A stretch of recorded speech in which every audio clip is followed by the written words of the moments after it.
Hello, everyone. My name is Mary Magnuson, and I work for the Blandin Foundation as Administrator of the Blandin Community Broadband Program. It's my pleasure today to welcome you to the final Broadband Leadership webinar on creating successful broadband infrastructure projects, communicating to achieve your community broadband vision. We're offering these webinars to community leaders interested in learning about broadband infrastructure, project planning, best practices, and tips, from effectively partnering with ISPs and units of government to working with broadband consultants to successfully applying for public funds. And now let's get started. Today's moderator is Bernadine Jocelyn of Blandin Foundation. She'll set the stage for today's webinar and introduce the speakers. Bernadine? Thanks, Mary. Good morning, everybody. It's good to see you all again today.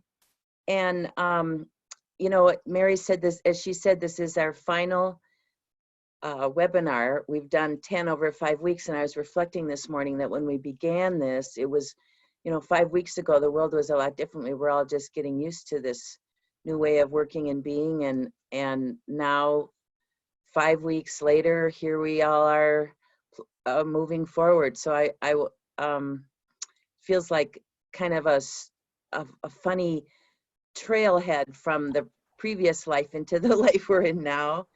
And I kind of feel like you all are my friends and buddies that have traveled along this, you know, this time with us. And it's really nice to see you all again today. And it's kind of poignant to be wrapping this up.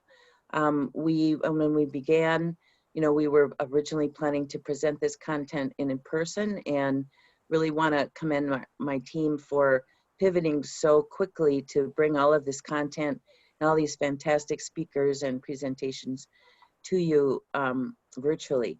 But we saved the best for last because we're going to be talking today about communicating to achieve your community broadband vision. And, you know, I think we all understand how important communication is. We've talked about it really throughout this series, because as we sometimes like to say on our team, that getting broadband is about 20% technology, about 80% sociology, that it's really about the people. It's hard. The hard part is the people. And what Ellie and her team and her guests are going to talk to us today about is organizing shared commitment across a whole community to get a really hard thing done. We've heard throughout this series that this is hard work. It takes a long time. And one of the most critical elements to success is broadband. Is communication. And so we were just looking at Bill's slide, thanks, Allie, of you know, we'd now like to think that getting from poor broadband to good broadband is that easy, but as Bill's been walking us through with his team throughout this series, we know that there are a lot of steps. And what's the real secret to this session today, I think, is that communications is actually embedded in all of these steps. Billy, I think Bill's next slide here, he's got a circle around the parts that you guys who've been with us have noticed that he's been circling, you know, what part we're dealing in today. Well, there's a big circle all around the whole map today, because communication is really a critical component of your project throughout. The trick is as much about making the right technology choices as figuring out a way to talk about what you're trying to do in a way that motivates others to act. And so I'm really, really pleased and touched to have with us today my dear colleague, Allie McInerney, who's a communication specialist at the foundation. And she's worked with our presenters here today, and I'm going to turn it over to her, Allie, to introduce our presenters and get started on today's webinar.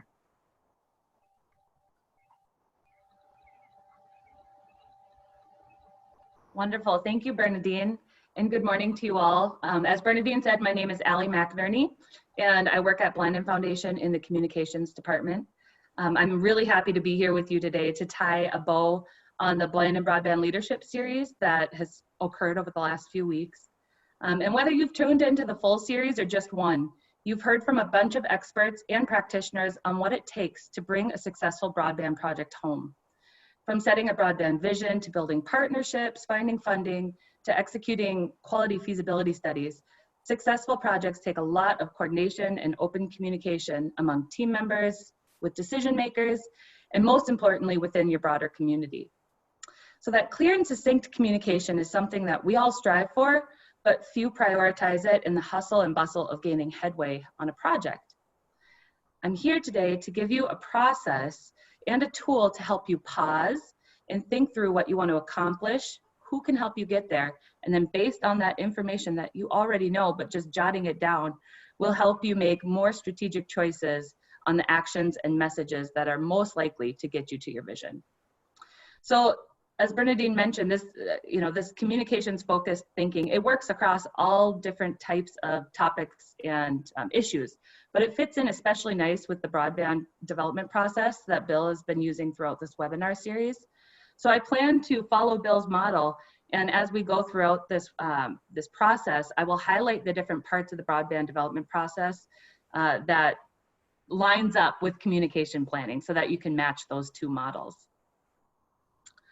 All right, so after today's webinar, I hope you'll walk away with 3 things. 1, knowing how to organize your team around common goals, strategies, and messages. You'll get insider information from 3 rural Minnesota broadband champions currently working on the ground and communicating about broadband projects in their communities. So more on them later. And I also hope to answer any communications questions you have. As Mary said, if you have any questions, type them in the chat box. Since I'm sharing my screen, I'm having a difficult time seeing the chat box. But Mary or team, chirp in if there are any questions and I can stop and answer those along the way. But there will be time at the end for questions also. And last thing before we dive in, if you haven't already, please feel free to follow along using the worksheet that Mary and the team provided prior to this. Mary, if you could put that in the chat box, that'd be awesome. Awesome, thank you. Okay, let's get started. As with any project, vision always comes first. Before you can act, you need to know what you're trying to accomplish. If you were able to attend the second webinar, you know all about what makes a good broadband vision and why it's important to have one. The key question to ask yourself here is, what does your community look like when your team is successful in your broadband vision?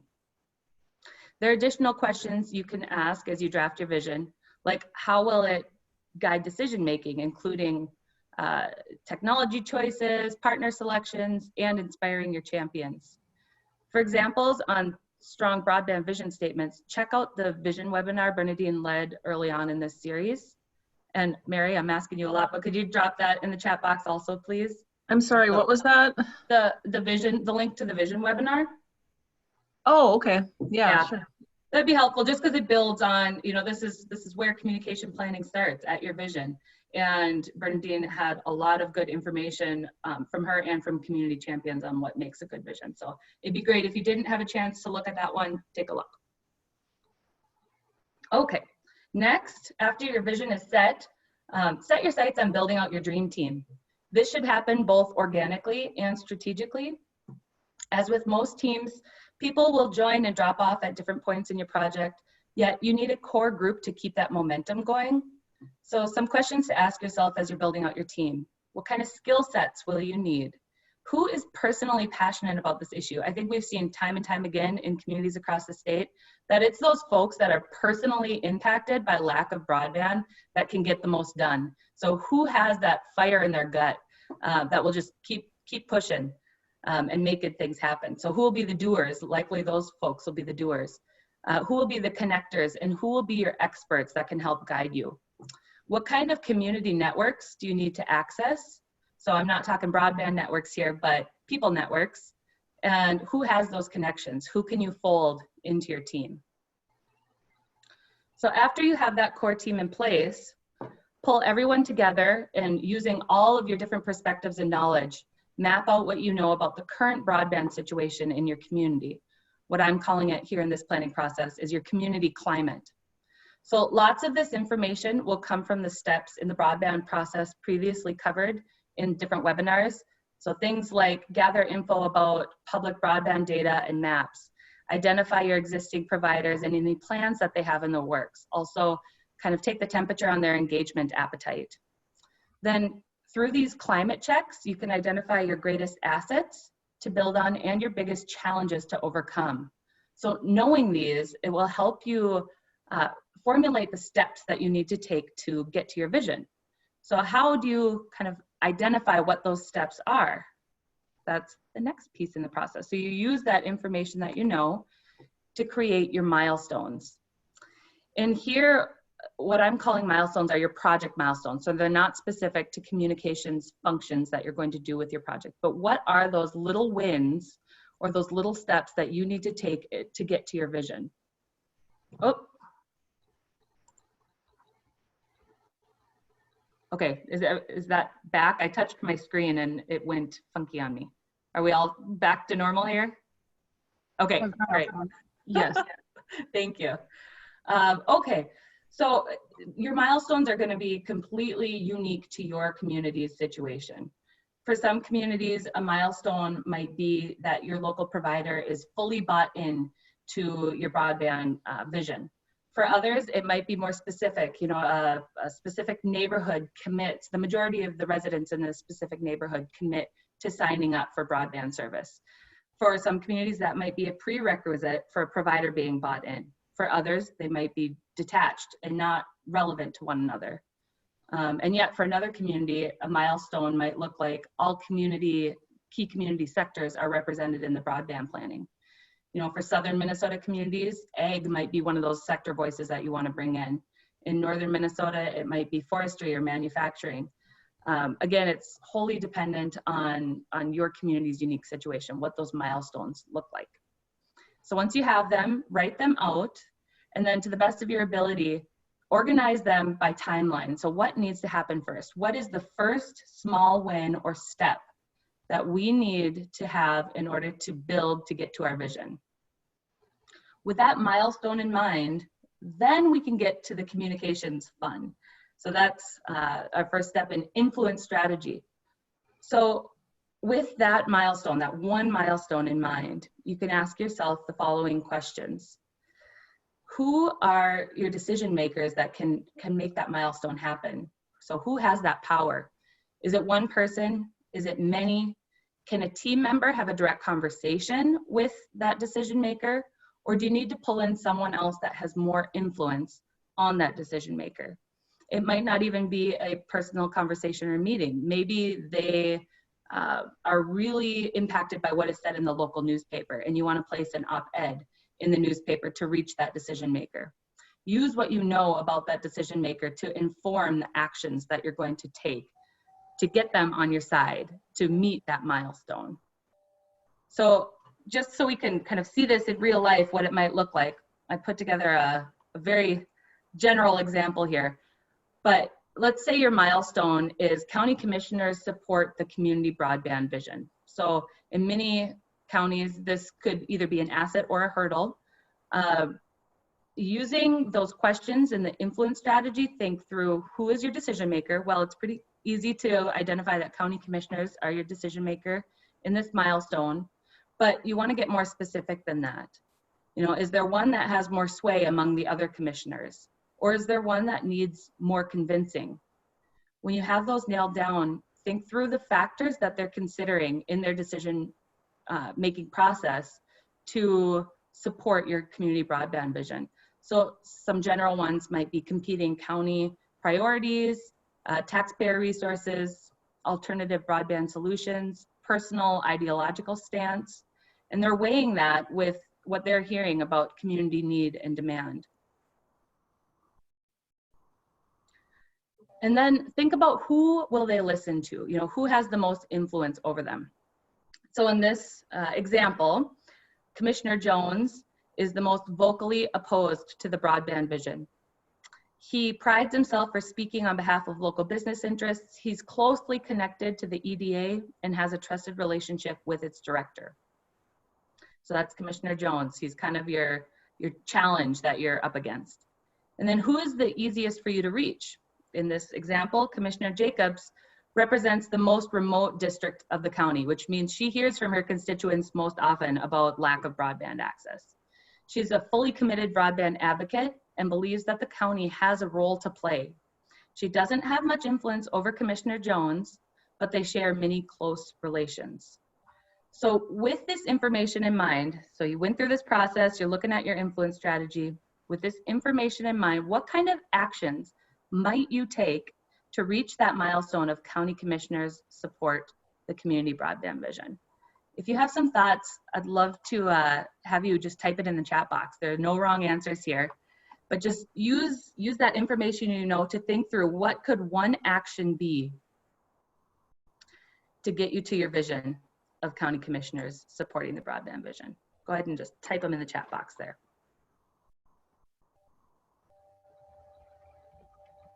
So give me a second for a sip of coffee.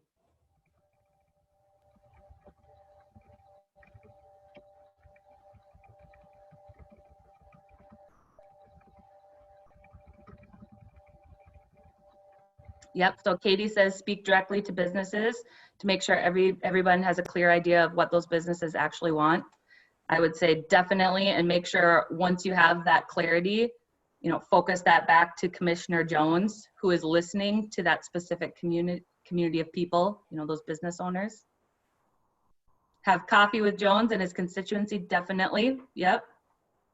So have coffee if we have some potential to influence Commissioner Jones, right? If not, we might bring in someone else who has a closer relationship. Always have coffee, yes. Jacobs could express her constituents' needs and try to pressure Jones.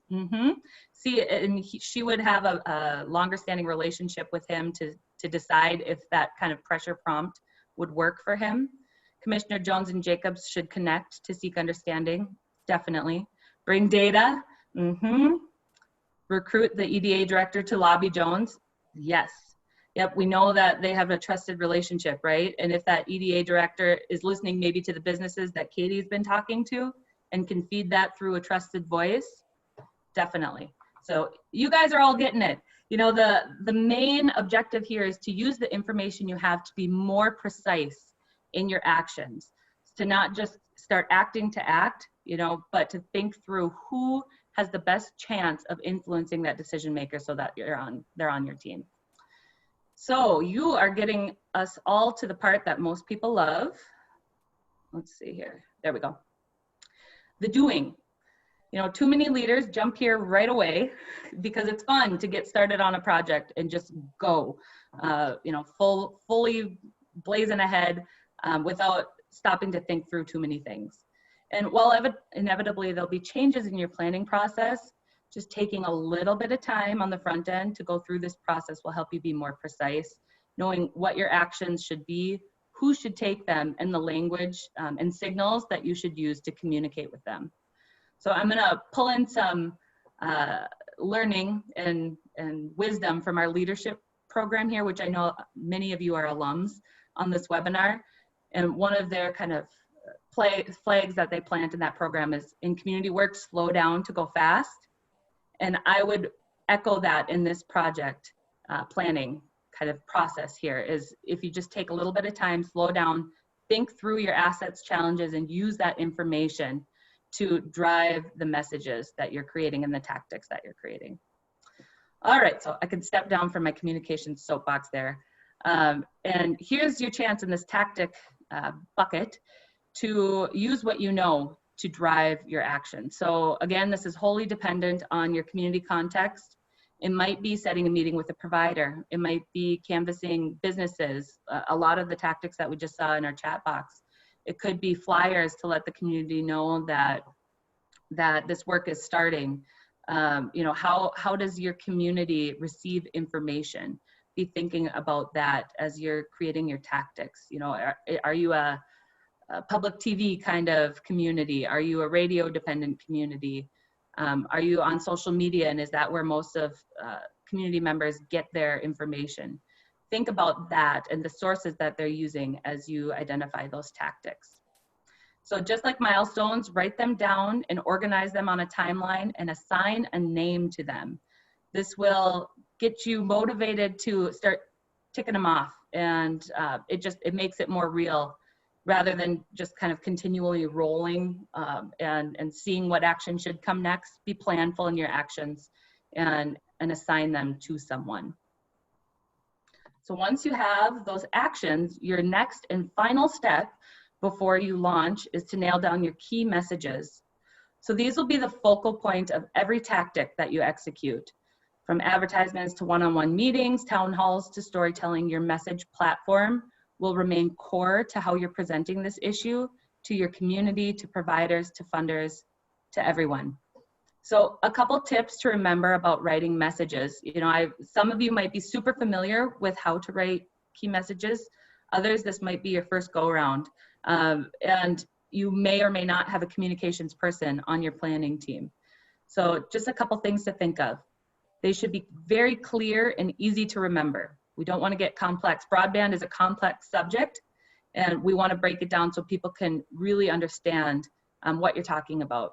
They should use common language and be understood broadly. And your messages should not be about you and your team. It should not be about the technology. It should be about your audience and what matters most to them. So write your messages through the lens of what your audience needs.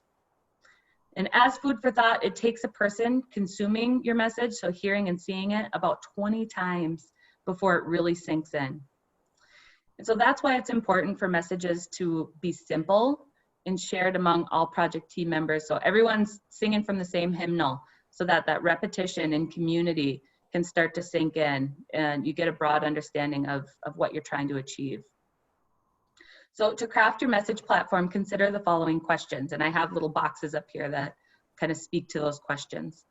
One, what is the need or opportunity that you are working on or that you're trying to address?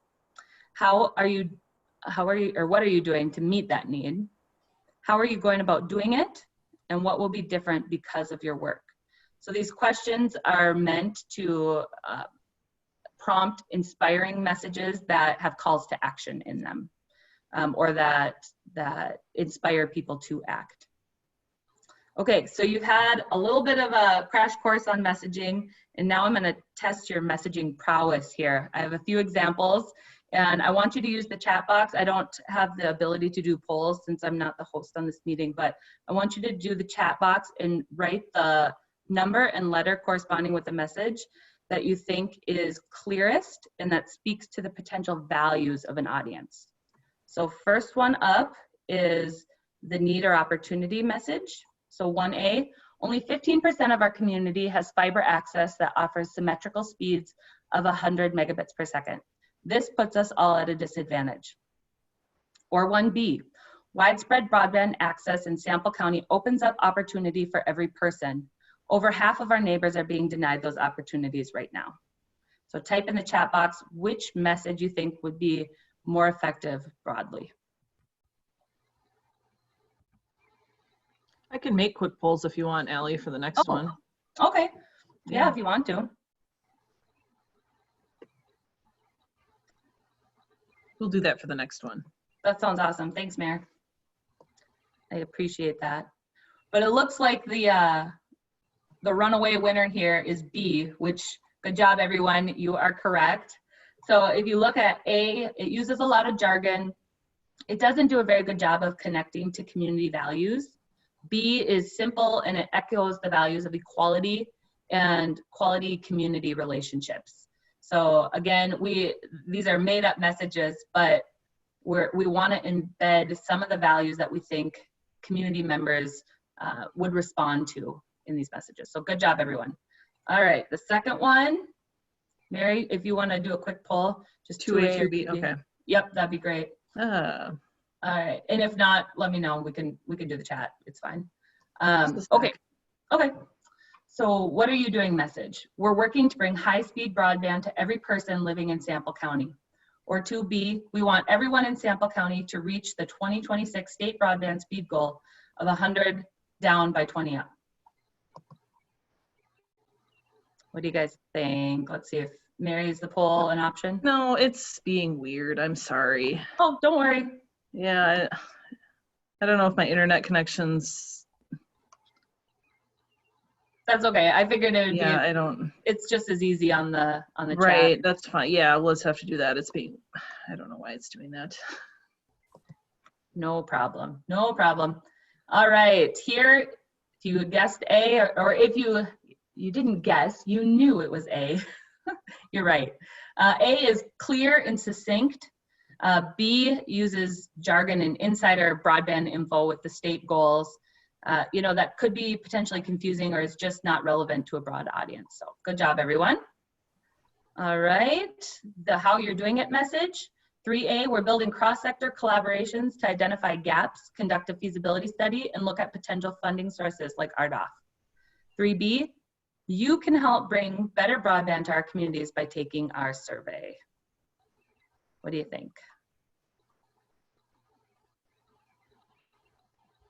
Yep, I'm seeing from a few folks, B is correct. So A offers too much information that's not relevant to your broader audience. They don't care about your funding sources. Although it sounds, and you know what, Swan, you are not alone in that, because I see a lot of messages that look like that out in community. So while some of these seem, you've been doing it wrong, well, Bill, it depends who your audience is, right? So if your audience knows and responds to that kind of messaging, then it's right. But for a broader audience that might not be well versed in broadband lingo, we want to stick with B. All right, and the last example we have here is the vision statement. So for A, gig access will be ubiquitous in Sample County. And for B, every person living in Sample County will have the broadband access they need and the skills to use it to fully participate in today's society. What do you guys think?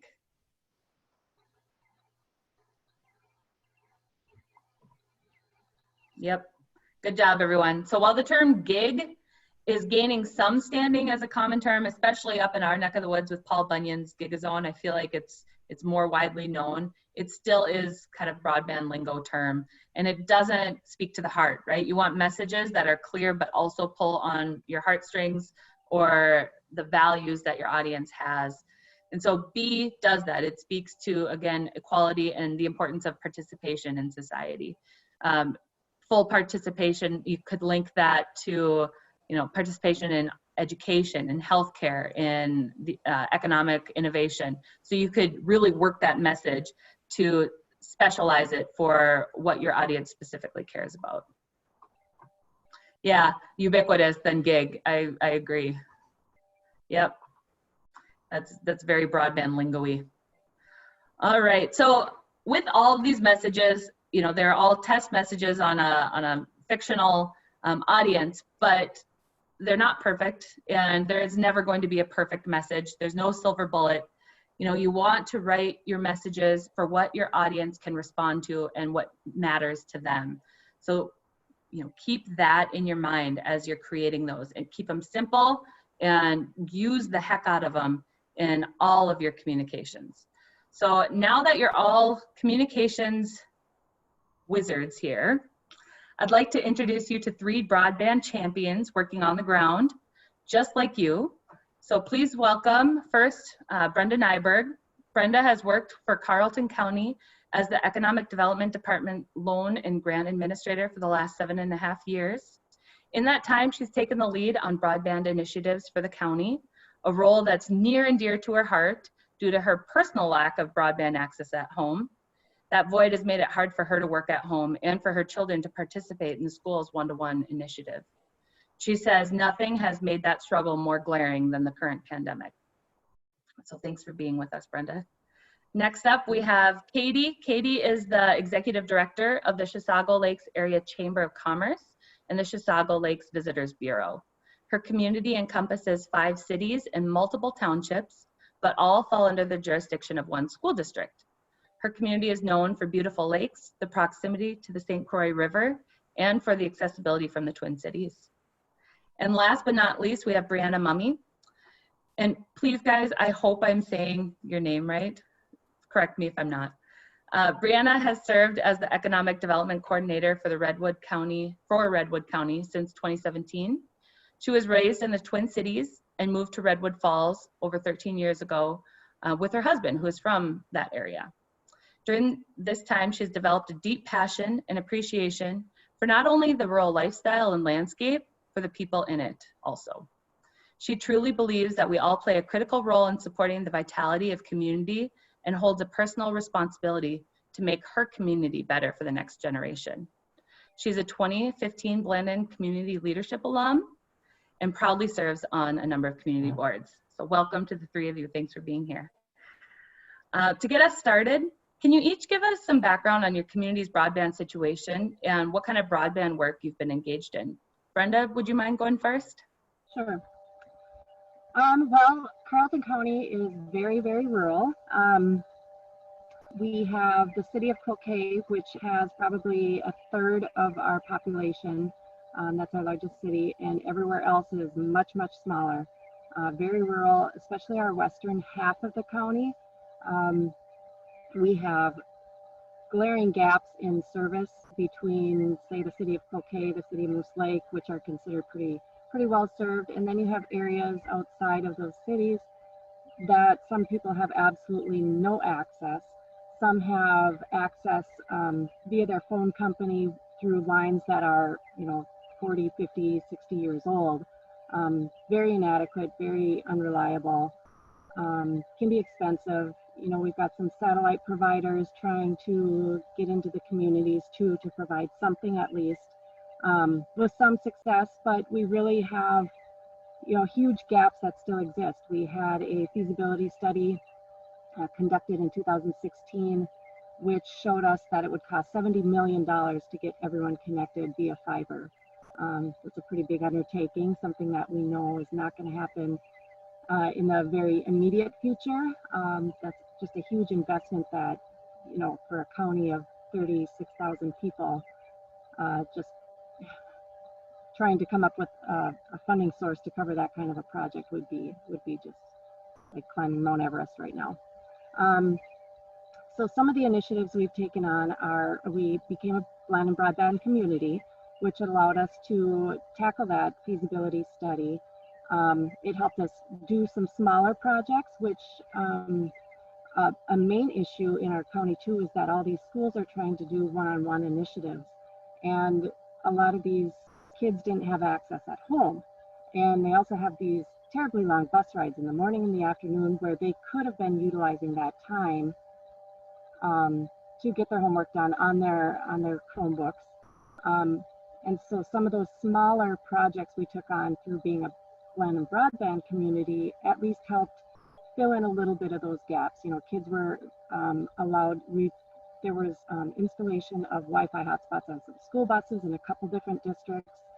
And that allowed some of those kids who didn't have service at home to at least get a little bit of time to be able to submit homework or do homework on the bus, or even for the after school activities when they had a bus ride, for an activity that was 2 hours away each way. That gave them time after school in the evenings to get some of their homework done that they couldn't do at home. We also then, because of the need identified in our feasibility study, we were able to kind of search out our providers that were already in some of these areas and really make a concerted effort to try to get them to do something. And we were successful in reaching out to one of our providers. The western half of Carleton County was covered by Frontier Communications. And really they were very receptive to working with us. They were easy to work with. Carleton County did the application for the border-to-border program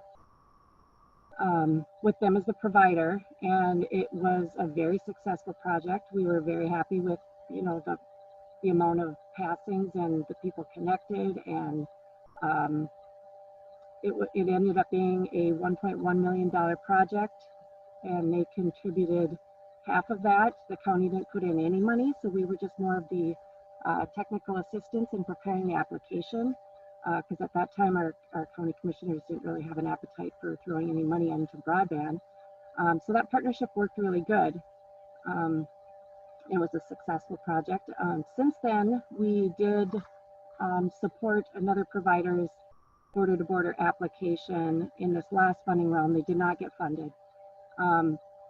But they were a new provider kind of to our area. They had just some little spotty areas that they were providing service, and they were willing to take on a bigger project too. But at least we have those conversations going with some of the providers, some new, some incumbents. So we're hopeful. we're hopeful those conversations are happening and we're actually seeing, some momentum. Thank you, Brenda. Katie, can you go next and tell us a little bit about your community and where you're at in your broadband process? Yeah, I'd love to. So I'm Katie Malchow. I live in Lindstrom, which is sort of in the middle of the Chisago Lakes area. We have a real mixed bag in our community of people that have great internet access and others that have next to nothing.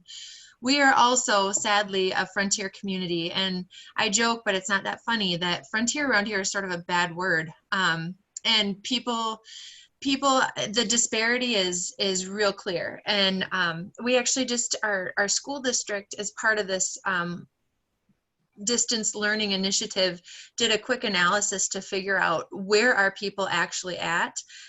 They enlisted an outside resource to come in and help build a study or a survey to figure out where we were actually at. And what they found was that we have two providers here. We have Mid-Continent Communications, and then we have Frontier. And just plain as day, real simple analytics was that those that have Mid-Continent internet have a much better, actually, 9 out of 10 experience, and those with Frontier are the opposite end of that spectrum. So as we look at what does that look like to get everybody on a level playing field in our area, it's going to take some work, but we also have some great examples right here of the difference and the experience of some versus the experience of others. And these are the same people that are, sitting on the same ball field, sitting at the same basketball court or whatever. So painting the picture, I don't think is going to be too terribly difficult.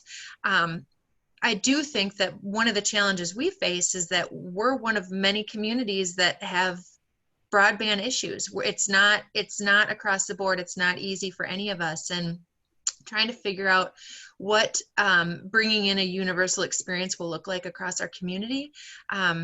I think that's ultimately what we're after, and I'm not quite sure what that looks like, but certainly have learned a lot from this process and feel good about linking arms with many of you who have been on this with us, because I feel like I've learned a lot. I think our community has a lot to learn, and I look forward to enlisting other people in our community to help paint the picture, tell the story, and ultimately get the job done. Awesome. Thanks, Katie. Brianna, can we go to you? Tell us a little bit about your community's broadband situation right now. Sure, yeah. So again, my name is Brianna, and I serve as the economic developer for Redwood County.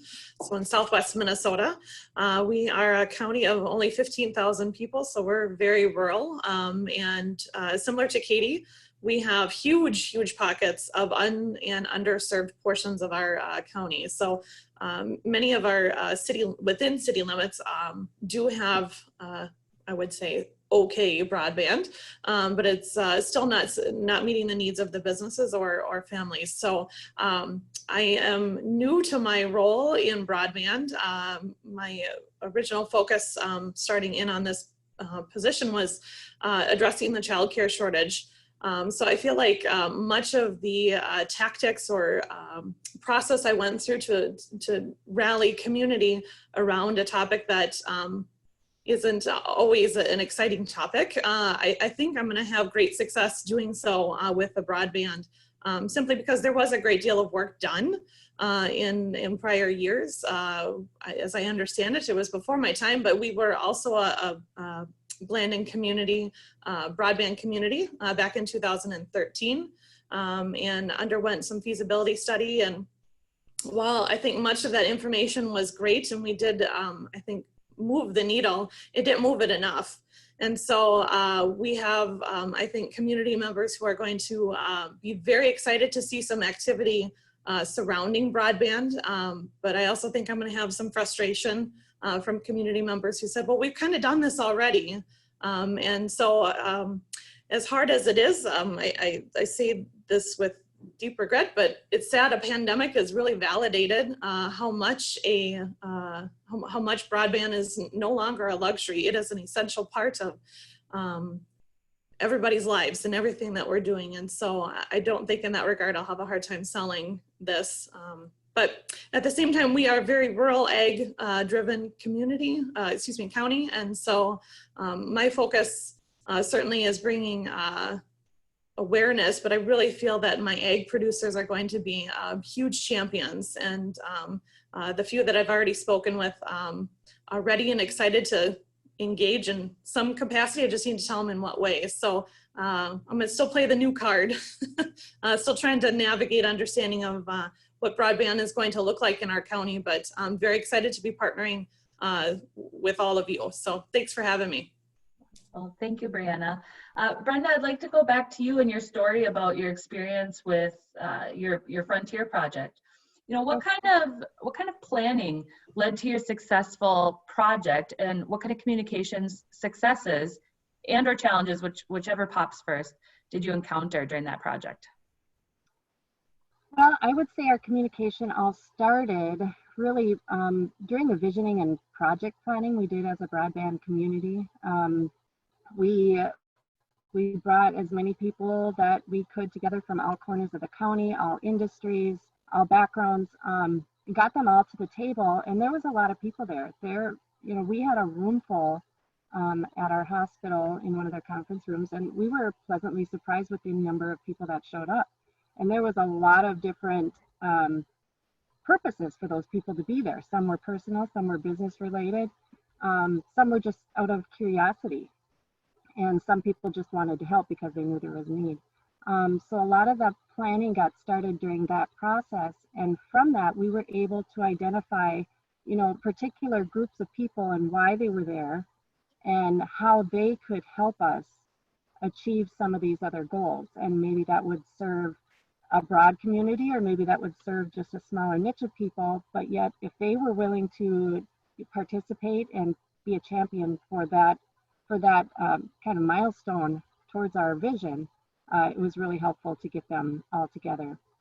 And a lot of them could see also, you know, we had this big group of people, maybe they came there because they had one particular need concerning broadband. But then after having all of these conversations, they could see, you know, really that is not the biggest issue in our county right now. We should be focusing on, you know, getting our school children connected. That should be our, you know, higher priority. So we kind of went through a prioritization, and that really helped develop some of our goals.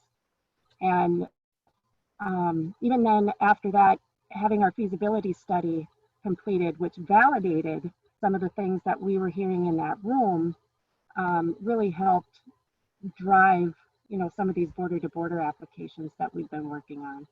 And just those conversations that we're having really gives us the direction that we need. I guess I would say some challenges that we've had with our communications. The hardest part is when you do pick a project, and maybe it isn't countywide, so it's not going to cover everybody, is just hearing from the people that are still not being served. So the western third of Carleton County was part of that Frontier project. Then we started hearing from people in the very southeast portion, Holyoke area of our county. And they have horrible service out there. They have just old Frontier copper wires in the ground. And they've been struggling for years. And so just hearing that from them, you feel bad because you can't help them. Frontier wasn't willing to do a project out there, but yet you're helping all these other people in the other part of the county. And so it's hard to kind of pick and choose who you're helping, but just, you know, hopeful in the future that you will be able to help, you know, those people down in Holyoke at some point with some sort of solution. Yeah, I think that was about it. I think that's an important point, because in many communities or counties, there are those that will not get served.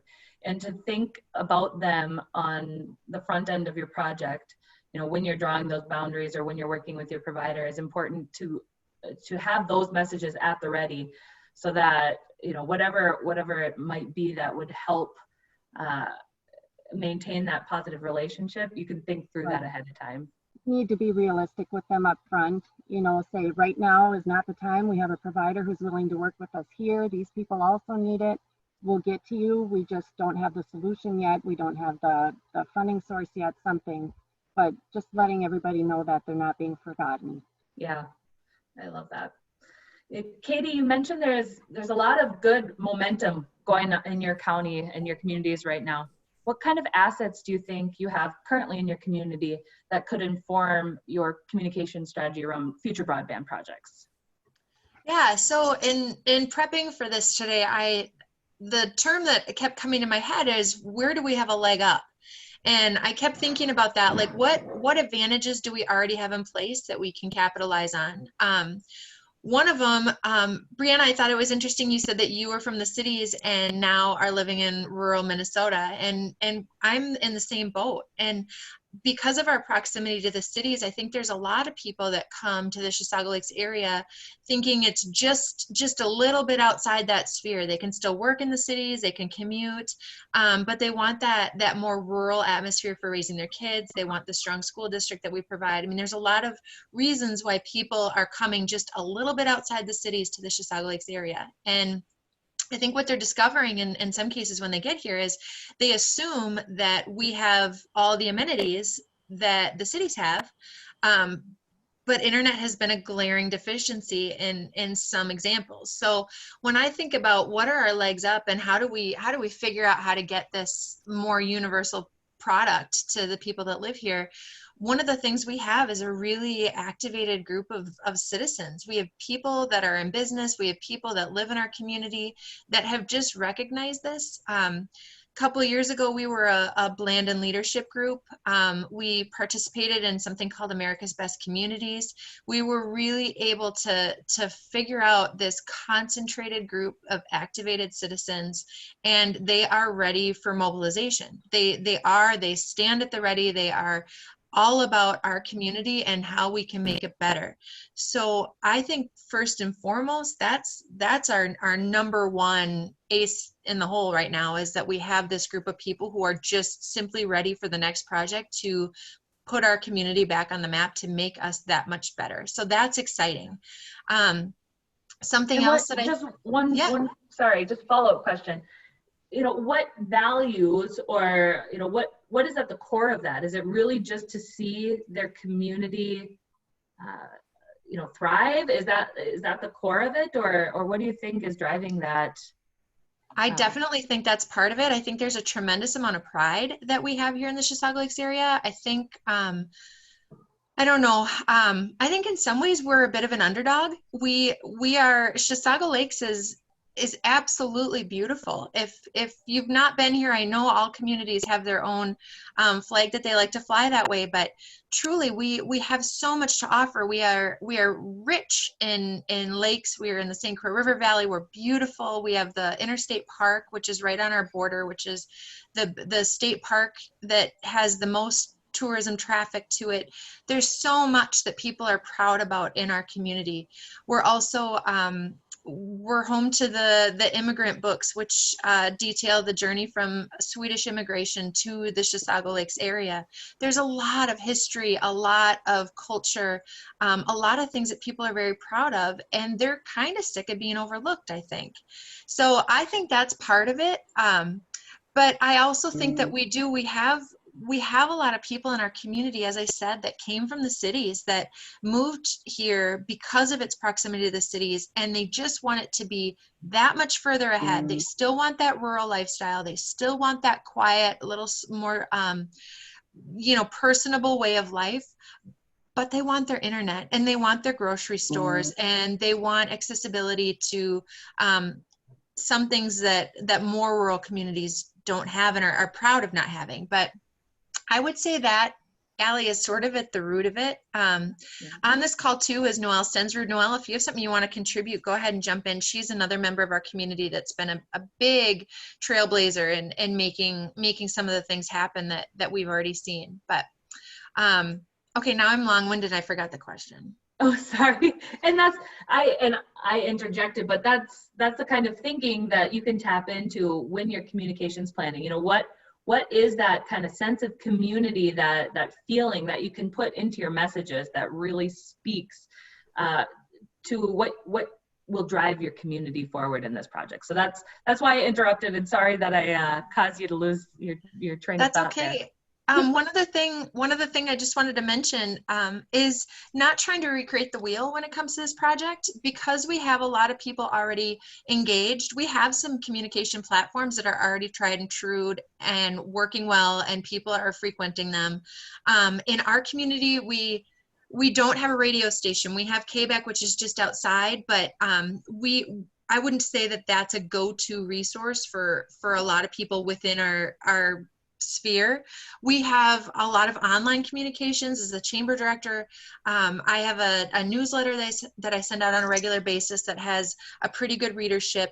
We have some Facebook groups that people are frequenting, or you start to recognize like this is where people are seeming to go when they're trying to get information or resources, recommendations. So I think when it comes to communicating our broadband project, when we get a little further down the road, I'm not interested necessarily in coming up with a new platform for people to resource. I think we already have some really good ones, and it's utilizing what's already there, where people are already gathering, using that to get the word out. Great, thank you. Yeah. Brianna, you mentioned that you have a good core of ag champions in your community. How could you use that kind of passion and interest to tap into your communications planning for your broadband projects?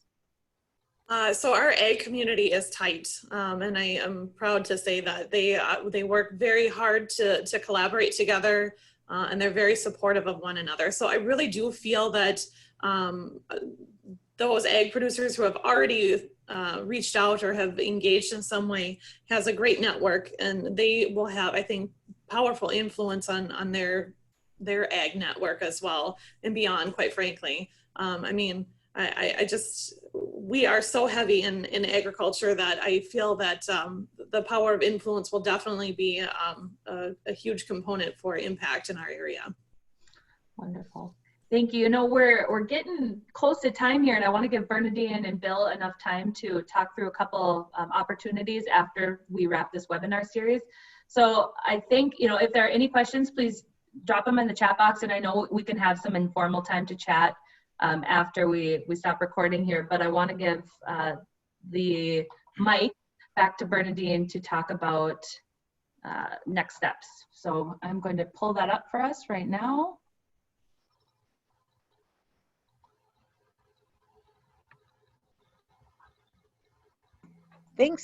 Thanks, Allie, and thanks to all of our presenters. That was super interesting, and it was fun to hear from 3 very different communities and different stages. And I also appreciated hearing about how investments in the past can be built on. And we talked earlier in the series about how those feasibility studies do get stale on the shelf, and so momentum is important once you get started. If you get held up, it does take some work to, you know, to freshen everything up and make those points of information relevant again. And so for me, one of the themes that I've learned about in all this work is tenacity, and that it takes a long time. You got to keep going. And communication is such an important tool to all of this. So I really appreciated the 4 of you for what you shared with us today. So as we said at the top of the webinar today, this is the final in the series of 10 that we've put together. And of course, the question that comes then is what's next?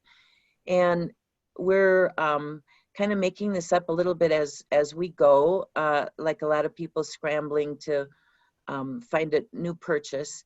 But we have, kind of inspired by the interest and the participation in these webinars, are proposing that we going to try out doing some weekly, what we're calling broadband roundtables, Zoom meetings online. We're going to start on Tuesday, just because that was a time that this webinar was at, Tuesday mornings from 9 to 10. We're just going to try out having kind of an informal Zoom meeting with open discussion. So it says here's some problem solving, information sharing. I know I've certainly benefited from hearing from participants talk about their work. Here's up on the screen is that web address that you could send questions too that you'd like us to address on the webinars. And there'll be a link to this on our Blandin Broadband page. And also on Monday, Mary's going to send out a email follow-up to participants that will have a link in it to a survey that we've prepared just to get some, first of all, some feedback on the webinar series, but also to hear any ideas you might have about topics for our Tuesday Blandin Broadband roundtables. So stay tuned for that. In the second go ahead, sorry. You know, before we end this, and I'm sorry, Bill, it looks like Bill's answering the question in the chat box, but maybe some other people had some thoughts on this. But one of our participants today says, I had really hoped to gather local influencers and concerned citizens into a room to build energy and engagement. How will we do that if we cannot meet in person, if people are afraid to get together? You know, if anyone has any questions beyond phone calls and Zoom meetings, or just waiting until you can do that, speak now, I suppose. Could I ask a question while the presenters are still on? Sure, Alex. You may have discussed this already. I was late getting on and I had to take another phone call here a minute ago, but what is our current condition that we're in nationally? What kind of effect has it had on you trying to do this? And have you found some solutions that you've been able to get some work around? The reason I asked that question, I think it's going to be with us for a while. Yes. So Alex, I don't know about the national thing, but and to the point that Mary read it from the chat box. So we're all about getting people in the room together, right? That's what we do. To try to help people work together to achieve some kind of shared goals together. So we're all in the same box or the same boat trying to figure out how to continue the work under these new circumstances. And in fact, our team has put together a plan now that we're going to try to take our very engagement intensive Blandin community broadband process online. So to actually, we heard today from Brenda and from Brianna and Katie about the vision meetings and getting people in the room and all the energy.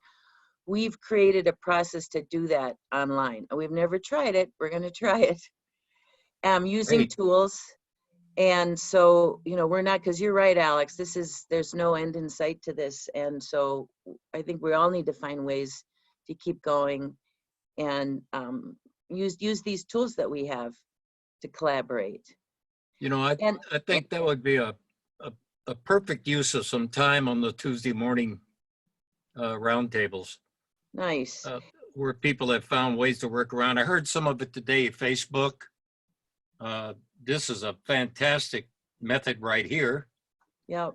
And I guess the other part of my question, have you noticed any downturn from anybody because of this?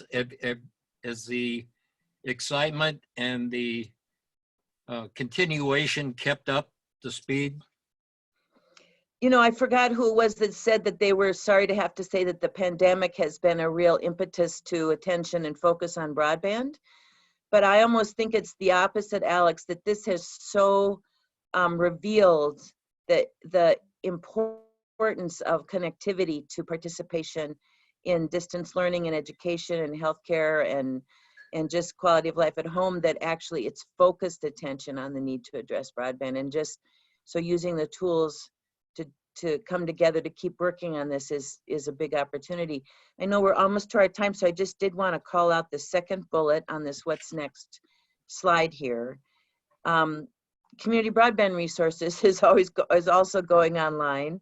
I think many of you on the call know that a component of Blandin's broadband work is this opportunity to get pro bono technical assistance from from Bill and his team.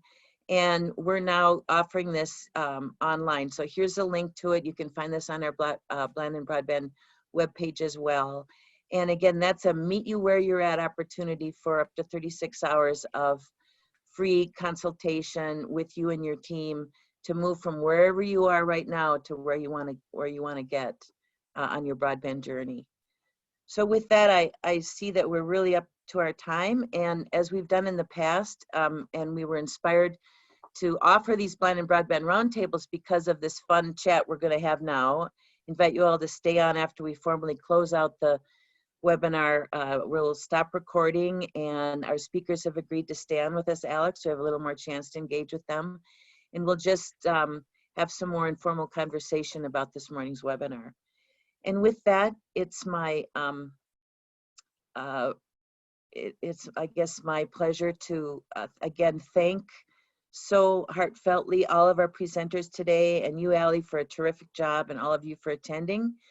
And I look forward to working with you again in the future, and maybe seeing you on Tuesday morning at the at our informal broadband roundtable. So thanks so much. We're going to stop recording and stay on for a post-webinar chat, those who'd like to. Thanks, Bernadine, and thanks to everyone who joined us on this webinar series to date. Yeah, for community broadband resources, or to visit our webinar page and see what webinars that we've done in this series, you can go to broadband.blandinfoundation.org, and then you can just scroll down and pick either webinars or community broadband resources or whatever else suits your fancy. You can check out our Blandin on Broadband blog later today for a recap and recording of today's webinar, which we hope you share with your friends and colleagues. And if you have any ideas for future webinars, please let us know. You can reach out to me or to Bill or anyone else on our team. Thanks for attending, and have a great rest of your day.